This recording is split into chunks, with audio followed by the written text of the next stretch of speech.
Human rights advocates condemned the violent storming of the U.S. Capitol on Wednesday. Venezuela's government approved the creation of a new extra strategic zone of development and national defense in its Atlantic maritime space. United Nations reports that in Ethiopia, almost 2.3 million people require urgent aid.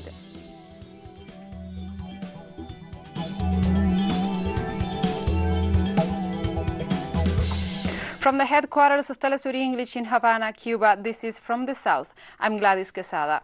Human rights spokesperson Ravina Shamdasani said Wednesday the attack on the U.S. Capitol demonstrated clearly the destructive impact of sustained, deliberate distortion of facts and incitement to violence and hatred by political leaders. We are deeply troubled by Wednesday's attack on the U.S. Capitol, which demonstrated clearly the destructive impact of sustained, deliberate distortion of facts and incitement to violence and hatred by political leaders. Allegations of electoral fraud have been invoked to try to undermine the right to political participation. We are encouraged to see that this process has continued in spite of serious attempts to disrupt it. We call on leaders from across the political spectrum, including the President of the United States, to disavow false and dangerous narratives and to encourage their supporters to do so as well. We note with dismay the serious threats and destruction of property faced by media professionals yesterday, and we support calls from many quarters for a thorough investigation into Wednesday's events. We are concerned that some of the protesters were clearly displaying symbols of racial and ethnic hatred and white supremacy, including the Confederate flag, clothes displaying anti-Semitic logos, and a noose erected from across the Capitol. We condemn this display of overtly racist symbols, and we call on all the political leaders to also condemn the use of such overtly racist. And now we receive our collaborator Carlos Montero to provide us more details regarding the current governance, political and social situation of the United States after the rioters storming of Capitol in Washington, D.C. and the confirmation of Joe Biden as president-elect of that nation. Hello, Carlos. Welcome back. Hi, thank you very much. There is a new element that, adds to that craziness that we are living in the USA. Donald Trump is back at Twitter. He's been tweeting since last night when he published that video when he was accepting the transition that he was going to leave the power on January 20. This morning, first he sent a tweet talking about the importance of the 75 million that people that vote for him, that they have to be strong. They are not going to let them, be betrayed and treated unfair. And then he just sent another tweet, and this is the big news, because, here the inauguration is a big ceremony. It's a celebration of democracy in the USA. Is when the transition from one president to the other, Donald Trump just announced that he's not going to be present January 20 when Joe Biden has to accept the presidency of the USA. Something really, really insane, something sin precedent, at least. I've been covering Washington for a long time. I've been covering in the USA, living here. I don't remember something like this happened before. Donald Trump is not going to be in the inauguration. It's going to be January 20. Meanwhile, today, Friday, there are a lot of people in the Congress. They are saying that Donald Trump, he has only 12 more days to go before the end of his mandate. Only 12 days. There are so many legislators here in the USA who say he should not finish his mandate because what's happened on Wednesday on the Capitol is his fault. He's responsible for what's happened. 5 people died in those incidents.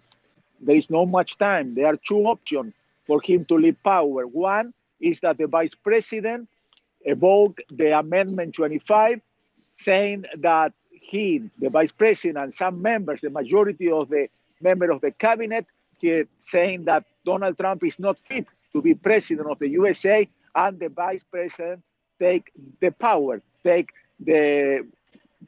of this country. but that's going to be difficult to happen. So Nancy Pelosi, the leader of the Democrat in the Chamber of Representatives, saying that they are going to do an impeachment process. There is not much time. She said that they can start maybe next week, and it's going to be a very short process.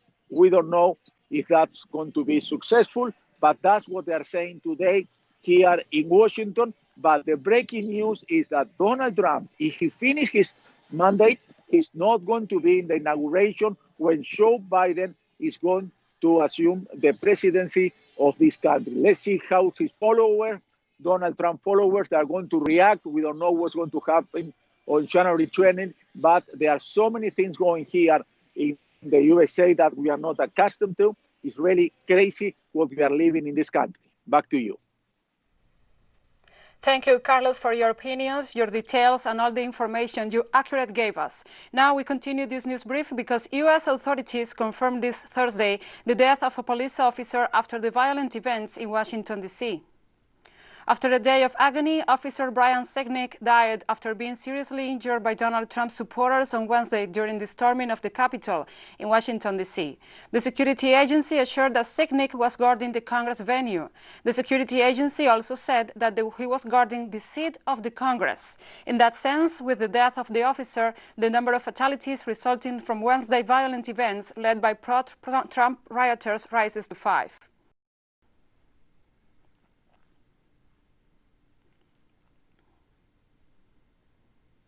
U.S. authorities identified the San Diego woman who was fatally shot by police inside the U.S. Capitol on Wednesday as Ashley Babbitt. Babbitt was shot as rioters were moving towards the House chamber after entering the Capitol. According to reports, she had a history of social media rants against many of the President Donald Trump's favorite targets: illegal migration, also Musk and his critics. The police of the District of Columbia have identified the 3 other people who had medical emergencies and died during the storming of the Capitol: a 55-year-old man from Alabama, a 34-year-old woman from Georgia, and a 50-year-old from Pennsylvania.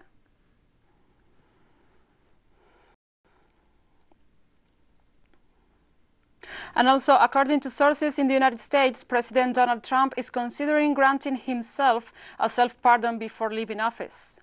According to reports, the conversations with top aides have happened in recent weeks. However, it's not clear if the issue had been discussed between the president and his advisors since the riots on Capitol Hill this Wednesday. Following the events, their Trump Worldwide Counsel, Pat Cipollone, advised the president that he could face legal jeopardy for encouraging his supporters to storm the Capitol building, according to sources familiar with their discussions. If a self-pardon happens, it's unclear when it could be announced. Trump is already expected to issue several pardons over the next 2 weeks. On January 20th. Also, the chief of police responsible for defending the U.S. Capitol in the case of Wednesday's storming, Stephen Sund, resigned on Thursday evening after his force came under fierce criticism for its handling of the angry mob of Trump supporters on Wednesday. Sund's resignation will go into effect on January 16th, just a few days before President-elect Joe Biden's inauguration. His decision came just hours after the Speaker of the House of Representatives, Nancy Pelosi, called for him to go. It also came after leaders across the U.S. Capitol demanded an investigation into how law enforcement failed to stop the rioters, despite multiple warnings that they intended to storm the Capitol complex.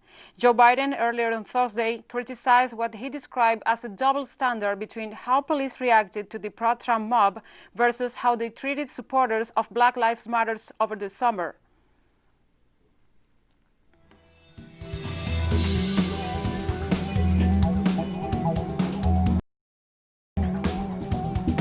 And we have more news in the next season. Stay with us.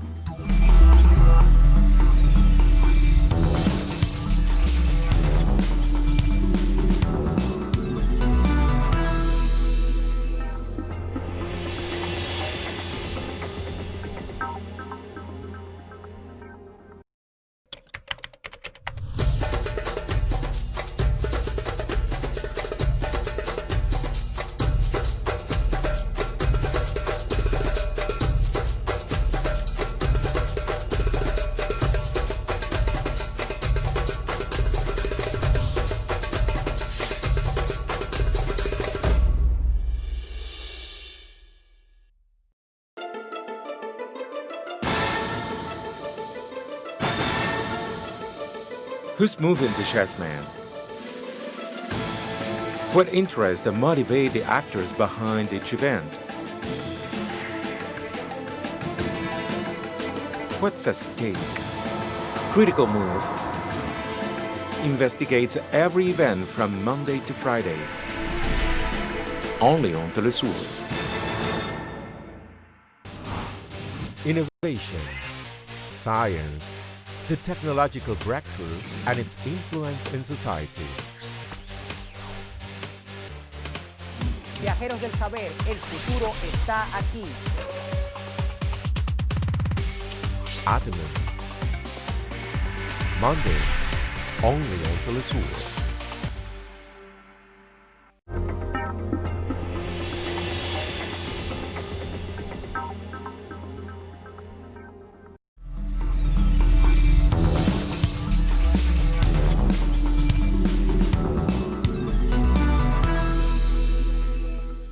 Welcome back.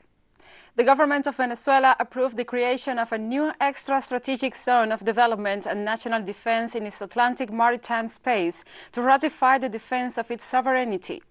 The president, Nicolas Maduro signed the strategic decree during a meeting with the National and State Defense Council. The president detailed that the ruling is part of the defense policies in submarine, insular and fluvial areas in the continental airspace, the resources, wealth and other interests that are found or discovered. The approval of the order is part of the actions outlined by the executive to protect national sovereignty threatened by the dispute with Guyana around the Essequibo.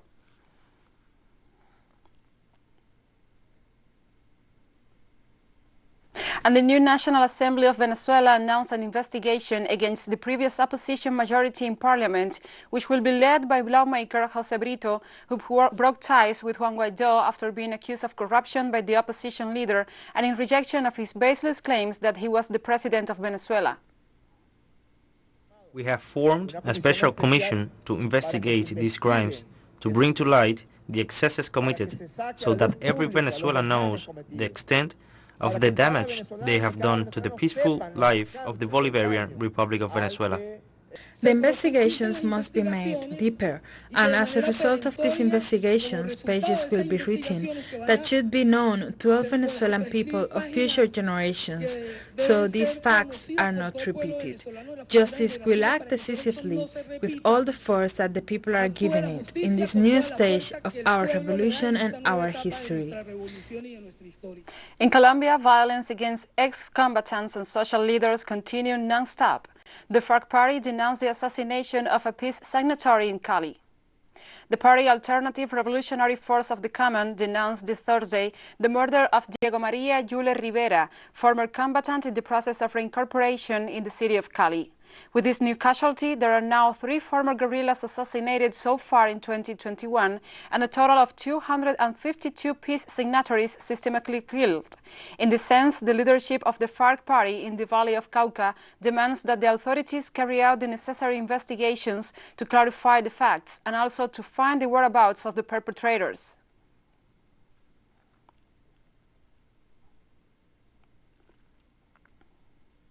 And Mexican authorities registered this Thursday 1,004 fatalities by COVID-19, bringing the total number of fatalities to 131,031 people, a 6% lethality among all those infected since the beginning of the pandemic.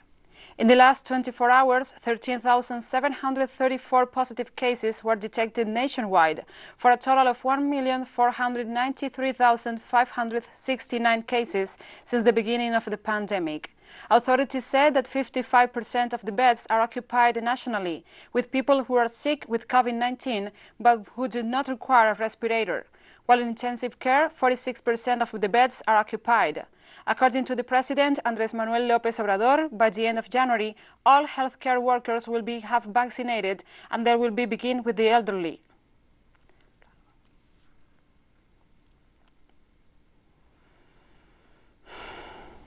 The Mayor of London, Sadiq Khan, declared a major incident in the British capital on Friday, saying hospitals in the city were at risk of being overwhelmed if people did not stay at home. Khan warned that the number of hospitals beds will run out in the next few weeks unless urgent action was taken to drastically stop the spread of the disease.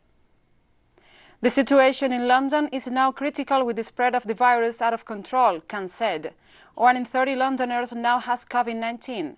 If we do not take immediate action now, our National Health Service could be overwhelmed and more people will die. Well, I would have declared a major incident if I wasn't concerned. It's unusual for a mayor to declare a major incident across a city, but this is a pan-London crisis. What's unprecedented is the duration of this crisis. Grenfell Tower was awful. Terrorist attacks in previous years have been awful, but they've been relatively short incidents compared to this awful pandemic. And what I think we're seeing is a combination of these additional pressures placed on every single part of our society in London, whether it's hospitals, whether it's the ambulance service, whether it's the fire service, the police service, care homes, or those who would normally be going to work and be contributing to our economy. It's really important we all understand this is serious. It's the most serious it's been. And unless we reduce the virus spreading, the NHS will run out of beds. And Europe already counts more than 600,000 fatalities due to COVID-19, all this after the detection of a new, more contagious strain. According to data from the World Health Organization, the region has recorded more than 27 million cases since the beginning of the pandemic. The European branch of the WHO said this Thursday that joint measures were required among the governments of the region to face what they catalogued as an alarming situation caused by the new, most contagious variation of COVID-19 recently discovered. The sanitary organism affirmed that it's necessary to take extreme measures of social distancing and also biosanitary control before a possible new wave of contagion by the novel strain of the virus.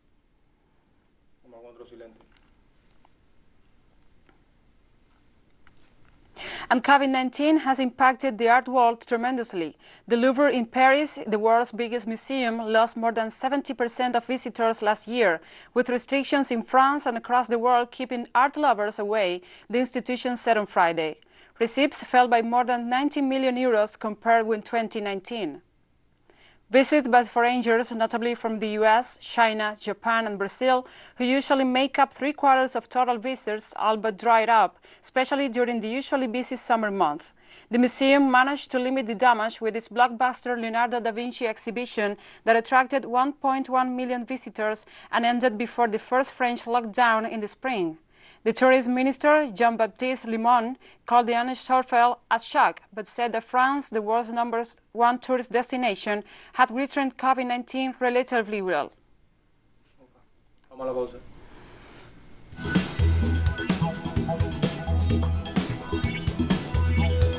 And we have more news coming up after this final short break, so stay with us.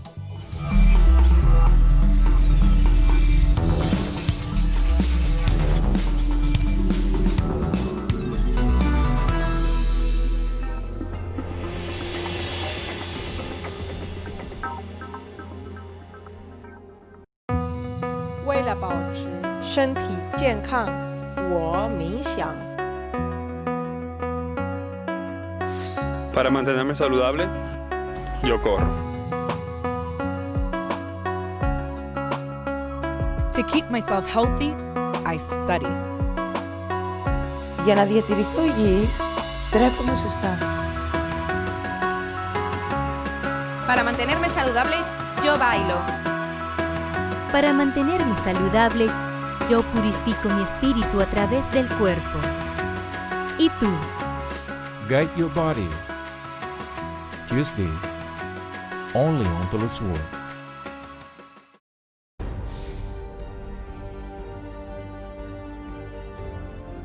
Acompañamos a los pueblos que resisten en cada una de sus luchas. Somos esa ventana que se abre para visibilizarlos entre fronteras.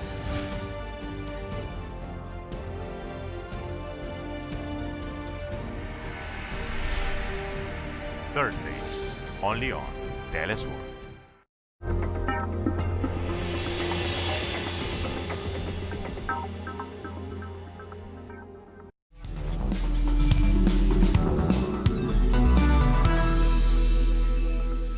Welcome back. Fighting is still going on in several parts of Ethiopia's northern Tigray region, and almost 2.3 million people, or nearly half of the population, need aid, a United Nations report says. The report says that food supplies were very limited, looting was widespread, and insecurity remained high.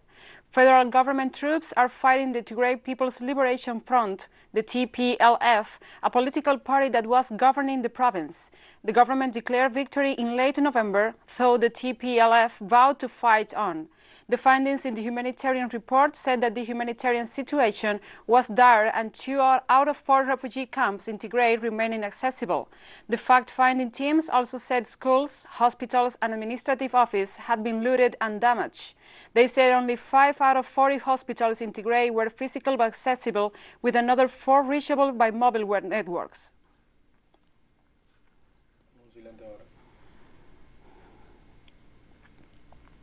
And severe floods continue to affect much of central Malaysia. Almost 50,000 people have been affected by heavy rains and deep waters. The frequent inundations hit the country's coast during the rainy season annually, where massive evacuations regularly occur. However, residents say this year is the worst in decades. The most affected state is Pahang, where more than 21,000 people have been evacuated in recent days. With nearly 4,000 forced to leave their homes in Johor and thousands more in other states, according to the Department of Social Welfare. So far, 4 fatalities have been reported in Pahang and Johor.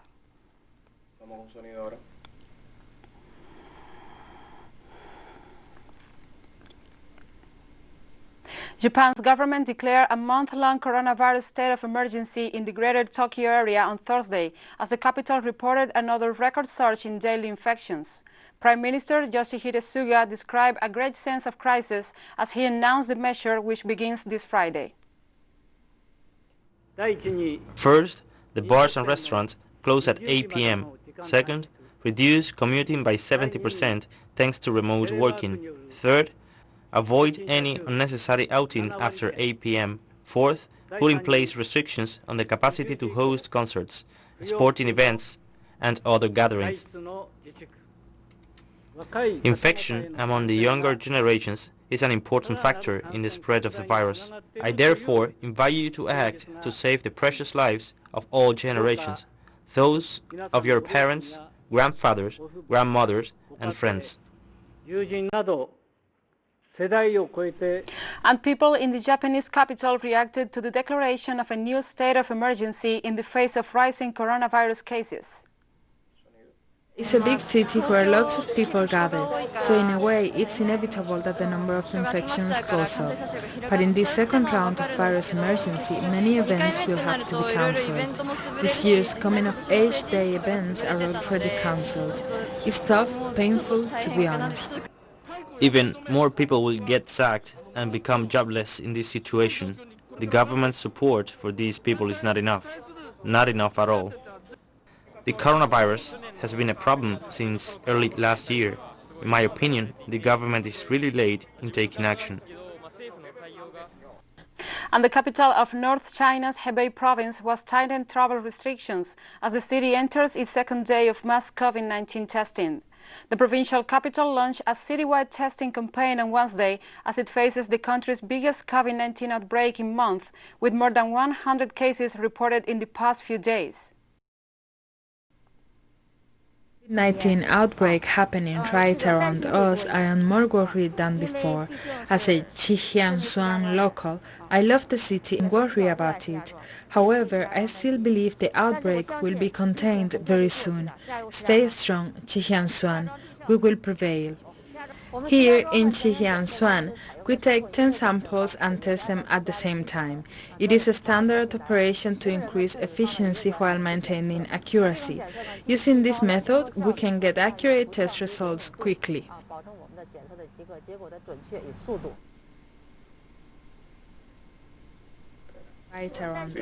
And we have come to the end of this news brief. But remember, you can find this and many other stories on our website at telesurenglish.net. And also, if you feel so inclined, please join us on social media, Facebook, Twitter, Instagram and Telegram. For TeleSUR English, I'm Gladys Quesada. Thank you for watching.